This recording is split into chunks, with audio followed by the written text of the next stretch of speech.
ماشاء اللہ لا حول ولا قوة الا باللہ العلی العظیم اعوذ باللہ من الشیطان الرجیم بسم اللہ الرحمن الرحیم الحمد للہ وکفی والصلاة والسلام علی عبادہ الذین اصطفی اما بعد رب اشرح لی صدری ویسر لی امری واحلل عقدۃ من لسانی یفقہوا قولی وقل رب ادخلنی مدخل صدق واخرجنی مخرج صدق واجعل لی من لدنک سلطانا نصیرا بسم اللہ وباللہ وتوکلت علی اللہ قال اللہ تبارک وتعالی فی سورۃ البقرہ آیت نمبر 218 بسم اللہ الرحمن الرحیم ان الذین آمنوا والذین هاجروا وجاہدوا فی سبیل اللہ اولئک یرجون رحمت اللہ واللہ غفور رحیم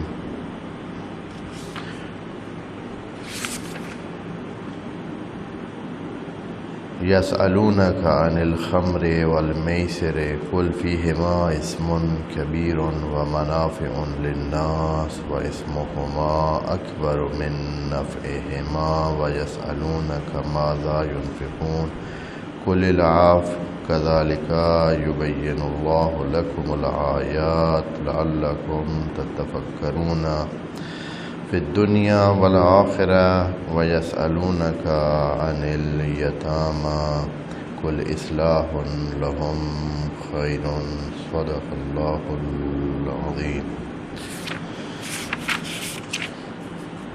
پچھلی آیت کے ضمن میں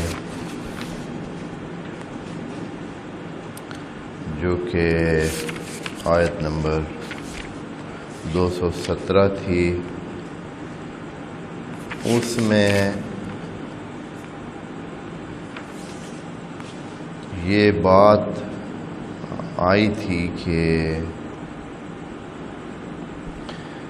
بلکہ اس سے بھی پہلے جو آیت تھی آیت نمبر 216 میں یہ بات کی تھی اللہ نے کہ آپ پر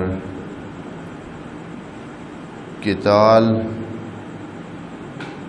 لکھ دیا گیا ہے اور یہ ایک قانون ہے، دین کا قانون ہے۔ ہر چند یہاں اشارہ نہیں کیا ہے کہ یہ پچھلی جو امتیں تھیں ان میں بھی تھا یا نہیں تھا، اشارہ نہیں ہے، لیکن قتال بمعنی عمومی ہر وقت موجود ہوتا ہے، اور یہ انسان کے اپنے نفس سے شروع ہوتا ہے کہ قتال بالنفس پہلے تو سب سے پہلے جو انسان کو اپنے ساتھ جنگ کرنی پڑتی ہے، پھر اگلے مرحلے میں دوسروں کی طرف یہ منتقل ہوتی ہے۔ اور وہاں آیت نمبر 216 میں ایک بات کہی تھی کہ کتنی چیزیں ہیں جو آپ کو بھلی لگتی ہیں وہ آپ کے فائدے میں نہیں ہوتی، کتنی چیزیں ہیں جو آپ ان سے بھاگتے ہیں اور حقیقت میں وہ آپ کے لیے نفع مند ہوتی ہیں۔ خدا کریم کی طرف سے یہ ہماری لا علمی اور ہماری جہالت اور کم شعوری کا ایک قسم کا اعلان ہے کہ انسانوں مت خیال کرو، واللہ یعلم وانتم لا تعلمون۔ اللہ نے یہ بھی کہا ہے کہ اللہ کو پتہ ہے اور آپ کو معلومات نہیں ہیں، اس چیز کو جان لیں۔ اگر آپ غلط فہمی میں ہیں، جیسے کہ بعض لوگ غلط فہمی میں ہیں کہ وہ بہت جان چکے ہیں، ان کو پتہ ہے اپنے نفع نقصان کو وہ طے کر سکتے ہیں، یہ غلط فہمی ہے۔ اللہ فرما رہا ہے کہ کتنی چیزیں ہیں جو آپ سمجھتے ہیں یہ فائدہ مند ہیں، جبکہ وہ فائدہ مند نہیں ہوتی ہیں، اور کتنی چیزیں ہیں جن کو آپ سمجھتے ہیں کہ یہ ہمارے لیے نقصان دہ ہیں، وہ آپ کے لیے فائدے میں ہوتی ہیں۔ تو کس سے پوچھیں؟ مسلم ہے کہ یہ بات اللہ سے پوچھنی ہے۔ اب اس آیت کے وہ جو کلیہ ہے، قاعدہ اللہ نے بنا دیا ہے یا بتا دیا ہے، اس کے ذیل میں اس چیز کو جو آیت نمبر 217 میں باتیں کی ہیں اور جو 218 میں اب بات ہو رہی ہے، یہ اسی کے ذیل میں دیکھیں کہ اللہ ہمیں بتا رہا ہے کہ کچھ ان چیزوں میں سے کہ یہ آپ کے نفع کی باتیں ہیں، کچھ چیزیں ہیں جو آپ کے لیے نفع مند ہیں یا آپ کو یہ کرنی چاہیے۔ ان میں سے ایک یہ ہے کہ ان الذین آمنوا، وہ جو مان جاتے ہیں۔ یہاں جب بھی اللہ اس بات کو کہتا ہے نا کہ ان الذین آمنوا، تو اللہ نے یہ کبھی نہیں کہا کہ ان الذین آمنوا برسول الآخر،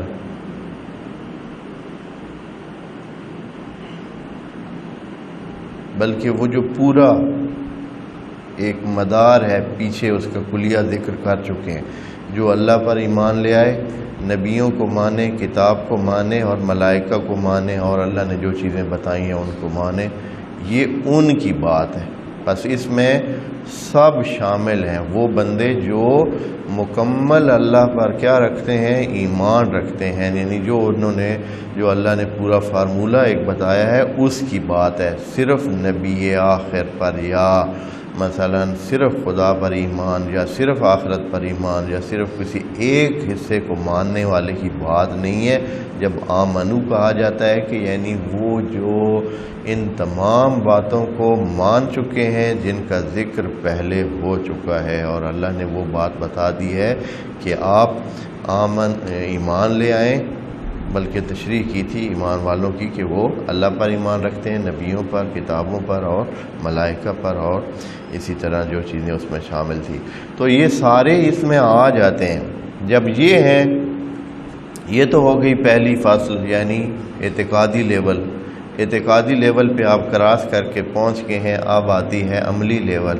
تو عملی لیول میں فرماتا ہے کہ وہ جو ایمان لے آتے ہیں، والذین ہاجروا، اور وہ جو ہجرت کرتے ہیں، ہجرت کرتے ہیں۔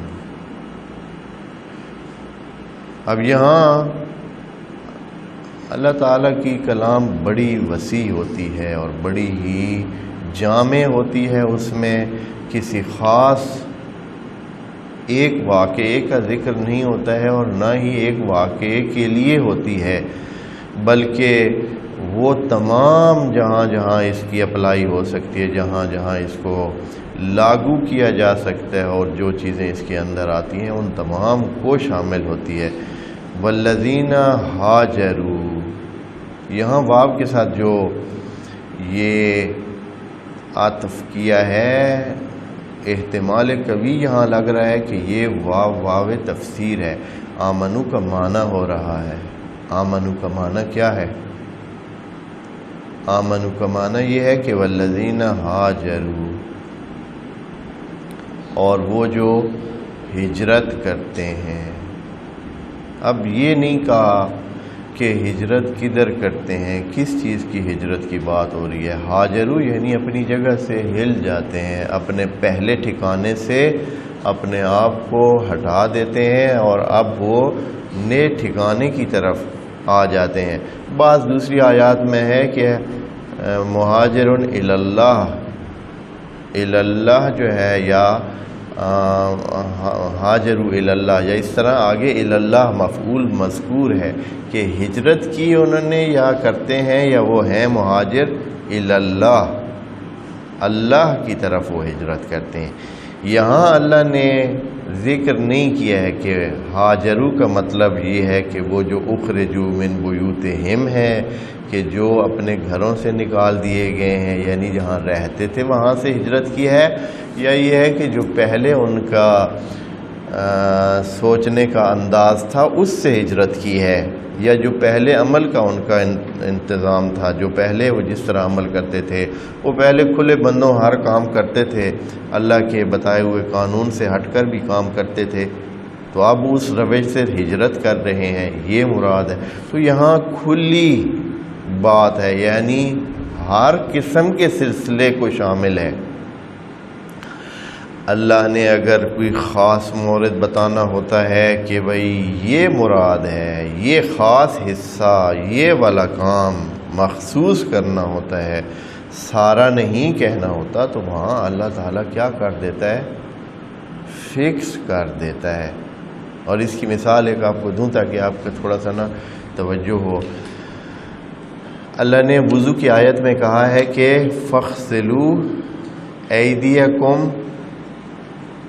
إِلَى الْمَرَافِقِ. ہاں یہ لفظ ہے نا. اب چونکہ ایدیہ کا لفظ تھوڑا عام ہے کلام عربی مبین میں، لسان عربی مبین میں، ایدی کے لفظ کا معنی یہاں سے انگلیوں کے سرے سے لے کر یہاں تک ہوتا ہے، کندھے تک سارا ایدی ہوتا ہے. اور خود یہی آیت بھی دلیل ہے اس بات کی کہ اسی طرح ہے. تبھی تو آگے سے خدا کریم نے اس کی حد لگا دی ہے کہ یہ جو دھونے کا حکم دیا جا رہا ہے وضو میں کتنے تک ہے؟ مرافق تک ہے. یعنی چانس تھا کہ کوئی بندہ ادھر تک بھی دھو لیتا تو بھی وہ ایدی ہی شمار ہوتا. ٹھیک ہے. اب یہاں چونکہ اللہ نے وضو کے لیے یہاں تک مرافق اور کوہنیوں تک دھونے کا ہی حکم دینا تھا، اللہ نے فکس کر دیا. اچھا اب دیکھیں نا دوسری جگہ، ایک اور جگہ یہی لفظ آ رہا ہے، وہاں دیکھیں فقہا کا کام دیکھیں کہ کس طرح انہوں نے اس کو کیا. دوسری آیت میں ہے کہ وَالسَّارِقُ وَالسَّارِقَةُ فَاقْطَعُوا أَيْدِيَهُمَا. وہاں کاٹنے کا معنی کیا ہے جبکہ بنتا نہیں ہے کاٹنا کا. فَاقْطَعُوا کا معنی قرآن میں بہت سی جگہ کاٹنا ہے ہی نہیں، دوسرے معنی ہے روکنا ہے. خوب تو فَاقْطَعُوا أَيْدِيَهُمَا دیکھیں کتنی سادگی کی ہے. اللہ کا کلام ہے وہ بڑے فکس بات کرتا ہے، محکم ہے. کتاب احکمت آیاتہ، وہاں اللہ نے بتایا ہی نہیں ہے، صرف دھونے کے لیے حد بتا رہا ہے. جہاں دھونے کی صرف بات ہے وضو میں دھونا ہی ہے نا، ذرا زیادہ دھو لیا یہاں تک بھی کوئی دھو لے تو حرج نہیں ہے. ہاں جی کچھ ہونا تو نہیں ہے. لیکن جہاں کاٹنے کی بات ہے، جیسے فقہا نے سمجھا ہے قطع کا معنی فَاقْطَعُوا أَيْدِيَهُمَا، وہاں اللہ نے کہا ہی نہیں ہے کہ کتنا کاٹنا ہے.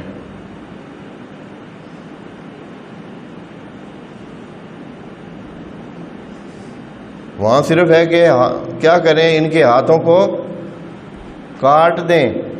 اللہ کو تو خیال نہیں آیا، لیکن بعد میں فقہا نے رل مل کے سلسلے کر کے وہ کہا کہ کسی نے کہا یہاں سے کاٹنے ہیں، کسی نے کہا یہاں سے کاٹنے. اب ذرا ہلکا ہاتھ رکھیں بھائی. ہاں اللہ نے بہت کھل دے دیے، ہاتھ تو یہاں تک بھی کاٹا جا سکتا ہے. فَاقْطَعُوا أَيْدِيَهُمَا تو کھل ہے. بس ذرا ان چیزوں کو دھیان نہیں ہے، توجہ ہی نہیں ہے اس طرف نا.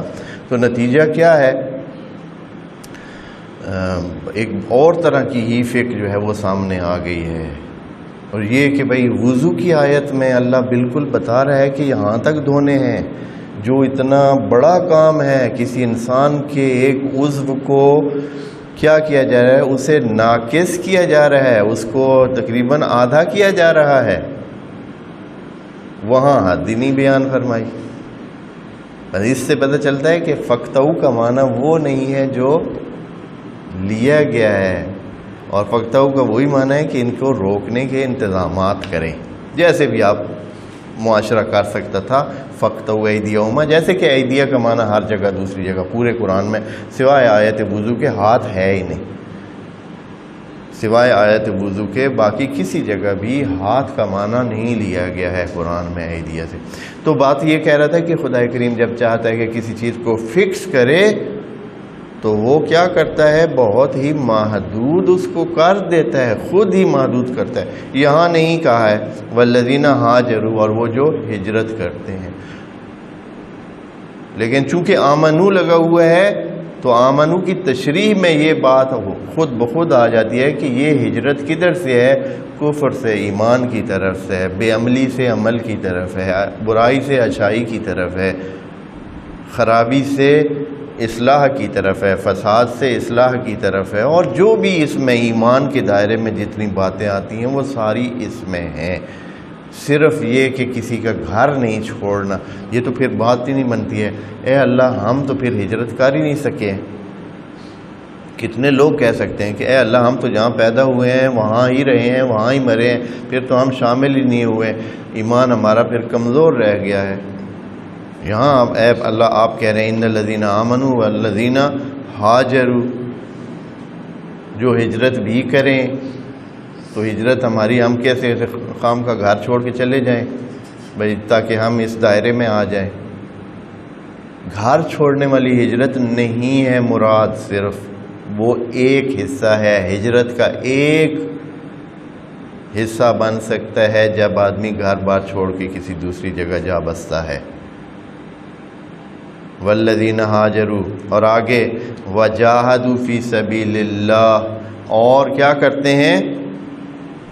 جد و جہد کرتے ہیں فی سبیل اللہ۔ یہ ان مظلوم الفاظ میں سے ہے جو قرآن میں مظلوم واقع ہوا ہے۔ جاہدو کا معنی جہاد کیا قرار دیا ہے؟ جہاد بالسیف قرار دے دیا ہے۔ جہاد یعنی تلوار کے ساتھ جنگ، اور بعض کو تو اتنا شوق ہوا کہ وہ اس زمانے میں بھی تلوار کے ساتھ جنگ کرنا چاہتے ہیں، اس زمانے میں بھی وہ کہتے ہیں کہ تلوار بہت مہم ہے، اور کئیوں نے تو تلواروں کے ساتھ ہی کیا کیا ہے؟ بندے مارے ہیں اور بندے ذبح کیے ہیں۔ کیوں بھائی؟ یہ جو تلوار کے ساتھ ہی جہاد چاہیے تھا۔ بعض مسلمان گروپ اس طرح سوچتے ہیں، اور جاہدو کا وجہ کیا ہے کہ وہ جو ابتدا میں جو مفسرین تھے یا جو جنہوں نے معنی کیا ہے اس کا معنی اس زمانے کے اپنے اس موجودہ کلچر کے مطابق جہاد فی سبیل اللہ کو محدود کر دیا ہے، کہہ دیا کہ جہاد فی سبیل اللہ کا معنی ہی یہی ہے کہ مارا ماری کرنی ہے اور قتل و کشتار اور کسی جنگوں میں مشغول رہنا ہے۔ اور اللہ فرما رہے نہیں، یہ نہیں ہے۔ وجاہدوا فی سبیل اللہ، آپ کی پوری زندگی اب جہاد میں گزرے گی۔ جب آپ ایمان لے آئے ہیں، جب آپ اللہ کے فرمان بردار ہو گئے ہیں تو ساری زندگی ہی جہاد ہے۔ اس لیے کہ صبح صبح پہلا ہی جہاد، جب آپ اٹھتے ہیں تو جہاد ادھر سے شروع ہو جاتا ہے۔ کتنی سختی کرنی پڑتی ہے اپنے اوپر جب آدمی جو ہے وہ اپنی نیند کو چھوڑ کر اٹھتا ہے۔ نیند کو چھوڑنا اور اس خاص قسم کے جو انسان کو کیفیت طاری ہوتی ہے کہ آرام کر رہا ہوتا ہے، اس کو چھوڑنا اور اٹھ کر جانا، وضو کرنا، نماز پڑھنا، یہ کتنا انسان کے لیے مشکل ہے۔ یہ ایک ادھر سے شروع ہو رہا ہے، پھر آگے چلتے جائیں، ہر سٹیپ پہ وضو کر رہے ہیں تو وہاں آپ کو یہ دھیان کرنا ہے کہ وضو کا پانی جو ہے وہ پاک بھی ہو، غصبی بھی نہ ہو، غلط بھی نہ ہو، اس پہ حرام بھی نہ لگا ہوا ہو۔ نماز میں آ کر اپنے ہاتھ جہاد کرتے ہیں اور پھر وہ خاص قسم کی کیفیت اپناتے ہیں، تو یہ سارا جہاد ہے۔ پھر جب آپ اپنے بچوں کے ساتھ ٹریٹمنٹ کرتے ہیں، ان کے ساتھ سلوک جو کرتے ہیں، اپنے گھر والوں کے ساتھ، باہر والوں کے ساتھ جیسے ہی جاتے ہیں، سارے کام ہر بندے کے ساتھ جب آپ ملاپ کرتے ہیں تو وہاں آپ اپنے جہاد میں ہی ہوتے ہیں۔ یہ جہاد فی سبیل اللہ ہوتا ہے کہ سارا کام ہی آپ کا اپنے اس چاہنے کے مخالف ہوتا ہے۔ آپ کی فری ول جو ہے، جو آپ کی آزادی ہے، جو آپ چاہتے ہیں کہ آپ آزاد ہوں، آپ کو کوئی پوچھنے والا نہ ہو، آپ کے لیے کوئی قاعدہ نہ ہو، آپ کے لیے کوئی قانون نہ ہو، جدھر سے آپ جائیں خیر ہو، جو کچھ کریں خیر ہو۔ دل تو یہی چاہتا ہے، بل یرید الانسان لیفجر امامہ، انسان تو چاہتا ہے اس کے سامنے کھل ہو۔ یہ آیت قرآنی ہے، انسان کے اندر کی کیفیت کو اور اس نفسیاتی کیفیت کو بیان کر رہی ہے کہ انسان کیا چاہتا ہے؟ کھل ہو، اسے کوئی پوچھنے والا نہ ہو، جدھر وہ چاہے جائے، جدھر وہ آئے، جیسے آئے، جب کھائے، جب سوئے، جب جاگے، جو کرے، جس وقت بھی کرے، جیسے کرے، کوئی پوچھ نہیں ہونی چاہیے۔ یہ انسان کے اندر کی خواہش ہے، ہر انسان یہی چاہ رہا ہے۔ اگر تھوڑا سا بھی کوئی کسی کو پوچھ لیتا ہے تو ہاں تو کون ہے بھائی؟ ہاں، اور تمہیں کس نے حق دیا ہے کہ آپ مجھ سے پوچھیں؟ آپ مجھ سے یہ چیز نہیں پوچھ سکتے۔ دیکھیے عجیب ہے انسان، بڑا ہی عجیب ہے، معمولی سی بات، کوئی بات بھی نہیں ہوتی ہے، آپ کا نہیں ہے یہ کہ آپ اس طرح کریں۔ کیوں بھائی؟ میری اس جو وہ ہے آزادی یا جو میرے خواہش ہے. اسی لیے خدا نے کہا ہے کہ وَمِنَ النَّاسِ مَن يَتَّخِذُ إِلَٰهَهُ هَوَاهُ. بعض لوگوں نے اپنا چاہنے کو اپنا خدا بنا رکھا ہے. اپنے دل کی خواہش کو کیا بنایا ہوا ہے؟ اپنا خدا بنایا ہوا ہے. یعنی وہ اپنی دل کے تابع ہے، دل کے مطابق اپنی خواہش کے مطابق چلتا ہے. وہ اللہ کے مطابق نہیں چلنا چاہتا ہے. دل کہتا ہے ایسے کرے، دل کہتا ہے ایسے کرے، میں یہ چاہتا ہوں. بھائی اللہ جو چاہ رہا ہے وہ کیا کرے گا، اس کے بارے میں کیا کہو گے؟ دل تو تمہارا یہ چاہ رہا ہے. اور سب کا دل چاہتا ہے. کیا ہے سب کا دل چاہتا ہے؟ کہ کوئی بھی نہ اٹھے، صبح سوئے رہیں، آرام کریں، جب دل چاہے تو اٹھے. حتیٰ کھانے کو بھی جب دل چاہے تو کھائیں، جب دل نہ چاہے تو نہ کھائیں. ہاں رات کو بھائی اللہ نے تو رات قرار دی ہے سونے کے لیے. بھائی میرا دل نہیں چاہ رہا ہے، میں تو ابھی نہیں سونا چاہتا ہوں، میں 12 بجے سوؤں گا، 1 بجے سوؤں گا. خوب یقیناً جب اتنے بجے سو گا تو پھر دوسرا دل تو خود بخود ہی بن جائے گا کہ صبح 9، 10، 11 بجے ہی جاگنا اس کا دل کرے گا. کیونکہ آٹومیٹک ایک نظام ہے نا، خدا نے تو فکس نظام طبیعت کا تو بنایا ہوا ہے، وہ تو اسی طرح ہی ہونا ہے. تو یہ چیزیں جو ہے یہ جہاد فی سبیل اللہ یہ ہے. اللہ کے راستے پہ جب آپ چل پڑے ہیں صراط مستقیم پر، تو پھر آپ کو حتماً جہاد ہی جہاد کرنا ہے. پھر یہ نہیں ہے کہ اچھا پھر یہ ابھی سارے مسلمان تو محروم رہ گئے. نبی کے بعد تو کوئی جہاد کی صورتحال ہی پیدا نہیں ہوئی، سوائے وہ اگر اس کو یعنی جیسے کہ بعض مسلمانوں نے اس کو اپنے سارے اس کام کو کیا قرار دیا ہے، اس کھاتے میں جہاد فی سبیل اللہ میں ڈال دیا ہے اپنے. تو یہ اس طرح نہیں ہو سکتا ہے کہ سارے سلسلوں کو جو ہے وہ آدمی اس کھاتے میں ڈال. یہ جہاد ہے ہی نہیں. جیسے کہ ابھی کئی مسلمان کوشش کر رہے ہیں کہ اپنی جو ان کے اپنے پروگرام ہیں ان کو سیٹ کرنے کے لیے اس کو نام جہاد فی سبیل اللہ کا دے کر مارا ماری کر رہے ہیں. حتیٰ مسلمانوں کو بھی نہیں چھوڑ رہے ہیں، مسلمانوں کو بھی مار رہے ہیں اور دوسروں کو بھی مار رہے ہیں، اور پتہ نہیں کتنے لاکھوں کروڑوں انسانوں کو بے گھر کر رہے ہیں. اور یہ آیا اللہ کا یہ چاہنا ہے، اس طرح چاہنا ہے، وہ اس طرح آیا. وہ ویسے حکومت نہیں قائم کر سکتا ہے. اگر اس کا چاہنا حکومت قائم کرنا ہے جہان میں تو وہ آیا کہ اس کے لیے مشکل ہے کہ آپ لوگ اس کی مدد کر رہے ہیں. سمجھ کی دیکھیں، لیول دیکھیں سمجھ کی، کہ یہ لوگ چاہ رہے ہیں کہ ہم اللہ کا نظام قائم کر کے رہیں گے. تو بھائی اللہ کے بندو، اللہ نے اگر نظام قائم کرنا ہو تو اس کے لیے کیا اس کو مشکل ہے؟ پھر اس نے آپ کی مدد کے لیے آپ کو بھیجا کہ بھائی آپ میری مدد کریں، مہربانی کریں. ہاں مہربانی کریں، کچھ پیسے ولٹے کریں، اکٹھے کریں، چندے کریں، اسلحے خریدیں اور پھر جو ہے نا میرا نظام چلائیں. ہاں جیسے کہ یہ ابھی چندے والی مسجدیں اور چندے والے سلسلے یہ سارے ایک عجیب سلسلہ ہے. یہ دین کا حصہ نہیں ہے. دین میں اس طرح نہیں کہا گیا کہ آپ اس طرح کریں. اللہ نے دعوت دی ہے کہ سب اچھائی کی طرف کام کریں، لیکن یہ کہ پھر اچھائی کروانے کا تو بالکل بھی خدا نے نہیں ہو کہ آپ اچھائی کروائیں. ہاں یہ حکم نہیں دیا ہے ہر بندے کو کہ آپ جی اٹھو جی، آپ اس بندہ زکوٰۃ نہیں دے رہے، تم جاؤ اس سے زکوٰۃ جیسے بھی ہے بٹور کے لے آؤ. ہاں یا چندہ نہیں دے رہا ہے، مسجد کی مدد نہیں کر رہا ہے، تم حتماً جاؤ اور اس کو جو ہے نا مسجد کا مدد لے کر آؤ. ہاں کیا طریقہ بنا ہو، یعنی اللہ کی مدد کو لگے ہوئے ہیں سارے. اللہ بیچارہ بیٹھا ہے ادھر. ہاں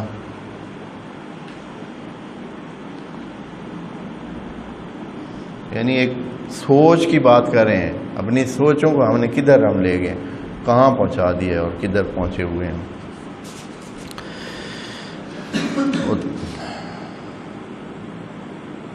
یہ ہوتے ہیں نا جیسے سادہ لوگ. پہلے ایک مثال مشہور تھی، بنی اسرائیل کی بہت ساری مثالیں لوگوں نے دی ہوئی ہیں اور انہوں نے خود ہی یہ پھیلائی کہ ایک بندہ تھا کہ وہ اتنا سادہ تھا، بڑی اللہ کی عبادت کرتا تھا، لیکن اس کی ذہنی لیول اتنی تھی کہ وہ دیکھا اس نے کہ بھائی عبادت تو میں بڑی کرتا ہوں. وہ ایک دن ایسے لیٹا ہوا دیکھا کہ جنگل میں بڑی ہری بھری گھاس موجود ہے اور کوئی چرنے والا ہی نہیں ہے. تو ادھر کہتا ہے اللہ ہاں بڑا شوق ہے مجھے تیری خدمت کرنے کا، اگر تیری کوئی گائیں ہوتی نا کچھ ادھر بڑا مزہ آتا. ہاں بڑی ادھر اچھی گھاس ہے، بڑی اچھی، میں آپ کی گائیں چراتا. تو یعنی اس طرح کی سوچ. یہی حال ادھر ہو رہا ہے. یہ سب لوگ اللہ کی گائیں چرانے کے چکر میں. اللہ یہ کام نہیں کر سکتا. بھائی اللہ کے بندے، اللہ کا یہ قرآن میں ہے کہ ایک حکومت پہلے اللہ نے دی تھی، ایک حکومت بعد میں بھی ہے. قرآن کے واضح آیات میں واضح طور پر کہا گیا ہے کہ ہم ایک دفعہ پھر حکومت اپنی قائم کریں گے. باقی لوگوں کے اپنے اس کے مطابق ہے. ہمارے صرف اصول ہم نے بتا دی ہیں کہ آپ اپنے کام کریں، اچھائی کریں، نیکیاں کریں، بندگی خدا کریں. باقی یہ ہے کہ دوسرے لوگوں کو آپ اچھا بنانے کے چکر میں نہ پڑیں. ان الذین آمنوا والذین ہاجروا وجاہدوا فی سبیل اللہ. یہ جاہدوا فی سبیل اللہ تب بھی تو نبی نے کہا تھا کہ آپ لوگ یہ جو تلوار کی جنگ کر کے ہیں یہ جہاد اصغر ہے. تو صحابہ کو بڑا تعجب ہوا تھا کہ بڑی بات ہے بھائی، اتنے بندے مارے گئے ہیں، یہ تھا اصغر، تو پھر اکبر کیا ہوگا؟ بندے ہمارے بھی مارے گئے ہیں، ان کے بھی ہم کتنے بندے مار کے آئے ہوئے ہیں، جہاد کر کے. یہ تو حضرت نے کہا تھا کہ یہ جہاد اصغر ہے، یعنی یہ بھی کوشش ہے، یہ بھی دین کے حوالے سے ہی ایک کام ہے، لیکن یہ اصغر ہے. اکبر کیا ہے؟ اللہ اکبر یہ ہے کہ الجہاد بالنفس، جو آپ اپنے ساتھ جہاد کرتے ہیں یہ جہاد اکبر ہے، جو پوری زندگی جاری رہتا ہے، ساری زندگی یہ جہاد جاری رہتا ہے. اور اللہ فرماتا ہے وجاہدوا فی سبیل اللہ، اور وہ جہاد کرتے ہیں فی سبیل اللہ. اولئک یرجون رحمت اللہ، یہ وہ لوگ ہیں جو حق رکھتے ہیں کہ اللہ کی رحمت کا انتظار کریں، اللہ کی رحمت کی رجا رکھتے ہیں، امید رکھتے ہیں کہ اللہ ان پہ رحم کرے گا، اور اللہ رحم بھی کرتا ہے. یہ جملہ خبریہ بتایا ہے، یہاں جملہ خبریہ اللہ نے دیا ہے، اور یہ نہیں کہا کہ ان کو رجا رکھنی چاہیے، ان کو رجا رکھنی چاہیے، یا بطور جواب نہیں کہا کہ بھائی چلیں ان کا جو ہے وہ ان کو بطور انعام اور بطور جزا دی جائے گی رحمت خدا، یہ نہیں کہا. جملہ خبریہ اولئک یرجون، یہ لوگ امید رکھتے ہیں رحمت اللہ، اللہ کی رحمت. اس میں کئی معنی اس کے اندر جو ہے وہ موجود ہیں. ایک تو یہ ہے کہ خود اللہ یہ کہتے ہیں کہ رجا کی کیفیت آپ میں ہونی چاہیے، رجا کی کیفیت ہونی چاہیے. پھر یہ ہے کہ صرف یہ کام کر کے کوئی یہ نہ سمجھے کہ بس ختم ہے جی، ہم نے یہ کر لیا ہے، ہاجرو بھی صدق کر گیا ہم پہ، جاہدو بھی ہم پہ صدق کر گیا ہے، ہم نے 2 دن نماز پڑھی ہے، جہاد کیا ہے، ہاں ہم نے یہ اتنے مال خدمت کرنے کے لیے، لوگوں کی خدمت کرنے کے لیے اتنا مال صرف کیا ہے، یہ بھی جہاد ہے، ہم نے ہمسایوں کی خدمت کی ہے، یہ بھی جہاد ہے. پتہ نہیں کیا 2-4 کام کر کے نہیں، یہ بھی جب یہ آپ کر چکیں گے تو پھر بھی آپ کیا ہیں؟ رحمت کے امیدوار ہیں. کوئی آپ کے لیے گارنٹی نہیں ہے یہ، یعنی یہ کہنا چاہتا ہے اللہ کہ یہ تب ہوگا جب آپ برقرار رکھیں گے سلسلے کو، اسی طرح رکھیں گے، اور اس کے جو ان چیزوں کو حبطت اعمالہم والے کام ہیں وہ ان سے بھی بچ کے رہیں گے. کئی کام ہیں جو انسان کے کیے ہوئے کاموں کو کیا کر دیتے ہیں؟ حبطت اعمالہم. یہ پچھلی اس میں تھا وَهُوَ كَافِرٌ فَأُولَٰئِكَ حَبِطَتْ أَعْمَالُهُمْ فِي الدُّنْيَا وَالْآخِرَةِ. یہ آیت نمبر 217 میں اشارہ موجود تھا، اور دوسری آیات میں بھی ہے کہ بعض انسانوں کے کام یہ ہوتے ہیں کہ وہ کیا کرتے ہیں؟ جو پیچھے کام کیے ہوئے ہوتے ہیں ان تمام کو ملیا میٹ ختم کر دیتے. تو ان چیزوں سے بچنے کے لیے اللہ نے یہاں کہا ہے کہ اولئک یرجون رحمت اللہ، یہ لوگ اللہ کی رحمت کے امیدوار ہوں گے. خود امید رکھنا بھی ایک قسم کا اللہ کا حکم ہے کہ یہ امید رکھیں اور امیدوار رہیں. واللہ غفور رحیم، اور اللہ کیا ہے؟ غفور اور رحیم ہے۔ غفور کا معنی بھی پہلے عرض کر چکے ہیں، غافرہ اور کافرہ دونوں ڈھانپنے اور چھپانے کے معنی میں ہیں۔ غافرہ اور کافرہ عربی کی بڑی خاصیات ہیں، اس میں ایک خاص قسم کے لفظ سے شروع ہونے والے خاص قسم کے حروف پر مشتمل الفاظ، ایک جیسے معنی اس میں ہوتا ہے لیکن تھوڑے سے فرق کے ساتھ، تھوڑے سے فرق کے ساتھ ہوتا ہے معنی۔ یہاں غافرہ اور کافرہ کے معنی میں تھوڑی سی آپ کو بتا دیتے ہیں۔ کافرہ کسی مثبت چیز، جو مثبت چیز ہے، مثبت ہے، موجود ہے، سامنے ہے، زمین کی جیسے اوپر کوئی چیز پڑی ہو، اس کو آپ کیا کر دیتے ہیں؟ چھپا دیتے ہیں، یا کسی چیز کے اوپر ہے، یا ایسے ہے کہ اسی اوپر چیز کو خود آپ ہٹا کر اس میں چھپاتے ہیں، خود ہٹا کر، پہلے سے موجود ہے جگہ، گڑا نہیں ہے، خالی جگہ نہیں ہے، چیز موجود ہے، چاہے وہ سطح کے اوپر ہے یا سطح کو آپ خالی کر کے اس کے نیچے چھپاتے ہیں، تو یہ ہوتا ہے کافرہ، یعنی آپ نے چیز چھپا دی ہے، جو موجود تھی چیز چھپا دی ہے، جو چیز موجود ہے اس کو آپ نے چھپایا ہے، یہ ہوتا ہے کافرہ۔ جیسے دین کا اعلان ہوا ہے، جو لوگ نہیں مانتے ہیں جیسے کہ وہ ان کو چھپا رہے ہیں۔ جیسے اللہ کی نعمت ہوتی ہے، جو بندہ اس کو اگنور کرتا ہے اور کھاتا پیتا رہتا ہے اور استعمال کرتا رہتا ہے لیکن اللہ کو یاد ہی نہیں کرتا ہے، تو یہ کیا کر رہا ہے؟ کافرہ کر رہا ہے، کافرہ کر رہا ہے۔ لیکن غافرہ جو ہے وہ اس کے بالعکس ہے، معنی یہی ہے، لیکن اس کا وہ ہے کہ وہ جگہ ہے ہی خالی، وہ جگہ خالی ہے، وہ گڑا ہے، وہ نقص ہے، وہ کمزوری ہے، جہاں ایک چیز ہونی چاہیے وہ اب نہیں ہے، جو چیز ہونی چاہیے تھی وہ نہیں ہے، سالم تھا اب ناقص ہے۔ تو اب جب اس ناقص کو آپ دوبارہ سلامتی کی طرف لے آئیں گے، اس کو پورا کریں گے، اگر گڑا ہے تو اس کو بھریں گے، اگر کوئی اور کمزوری ہے، کوئی چیز پوری نہیں ہے اور آپ اس کو پورا کر رہے ہیں، اگر کوئی گناہ گار ہے، اس کے گناہ کی وجہ سے اس کی شخصیت میں ایک گڑھا بن گیا ہے، اس کی شخصیت پہ داغ لگ گیا ہے، اس میں سوراخ ہو گیا ہے، تو اس سوراخ کو جب آپ بھرتے ہیں تو یہ ہوتا ہے غافرہ۔ یہ بھی ڈھانپنا ہے، یہ بھی چھپانا ہے، لیکن یہ چھپانا کافرہ سے ذرا کیا ہے؟ مختلف ہے۔ تو اللہ فرما رہا ہے وہ غفور الرحیم ہے۔ اے انسانوں، اگر آپ میں کوئی نقص رہ جاتے ہیں، کوئی بھی کمزوریاں ہیں، چاہے وہ اندرونی کمزوریاں ہوں یا بیرونی کمزوریاں ہوں، مادی کمزوریاں ہوں یا معنوی کمزوریاں ہوں، ان کو ڈھانپنے کے لیے کون کام کرے گا؟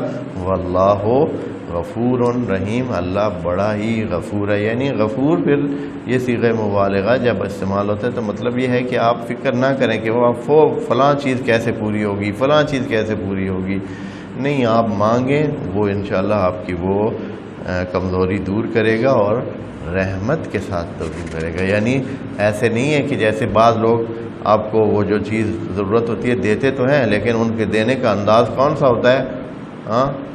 ایسے دے رہے ہوتے ہیں جیسے تنگ ہو کر آپ کی وہ چیز پوری کر رہے ہیں، حاجت آپ کی پوری کرتے ہیں لیکن تنگ ہو کر، بڑے ہی ایسے سختی کے ساتھ، ایسے یہ اس طرح۔ لیکن اللہ نہیں، جب آپ کی وہ حاجت بھی پوری کرے گا، اور وہ حاجت بھی کس انداز میں پوری کرے گا؟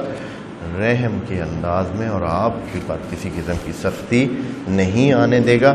اس کے بعد ایک دو جو آیت ہے 219، اس میں بہت مہم مسائل آ رہے ہیں شریعت کے حوالے سے، اور وہ بھی انشاءاللہ ہم اگلی نشست میں ڈسکس کریں گے۔ والسلام علیکم ورحمۃ اللہ وبرکاتہ۔